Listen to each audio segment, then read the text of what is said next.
ආයුබෝවන්.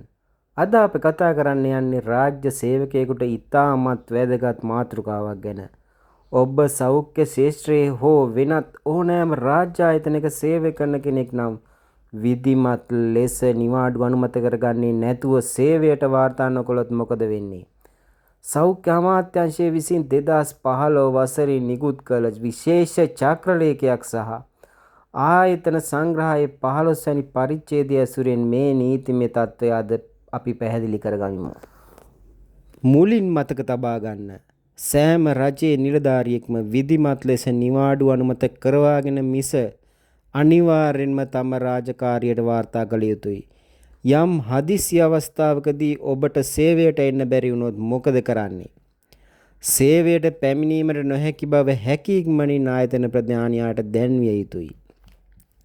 රාජකාරිය ආරම්භ කිරීමට නියමිත වේලාවේ සිට උපරිම පැය 24ක් ඇතුළත ඕනෑම ආකාරයකින් මේ බව දැනුම් දීම නිලධාරියාගේ වගකීමක්.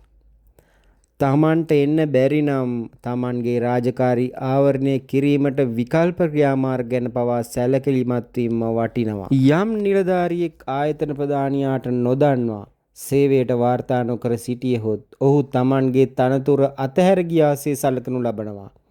මෙහිදී අනුගමනය කරන පියවර මෙන්න. අදාළ නිලධාරියා වෙත ලියාපදිංචි තැපෑලෙන් වහාම නිවේදනයක් ලැබිය යුතුය. මෙවැනි අවස්ථාවකදී තනතුර අතහැර ගියාසේ සලකා කටයුතු කරන නිසා මුලින්ම විනය පරීක්ෂණයක් හෝ චෝදනා පත්‍ර නිකුත් කිරීමක් අවශ්‍ය වන්නේ නැහැ. සෞඛ්‍ය සේවයේ උන්නතිය සඳහා සියලු කාර්ය මණ්ඩලය විනයානුකූලව සේවය වාර්තා කිරීම අත්‍යවශ්‍ය බව අමාත්‍යාංශය අවධාරණය කරනවා.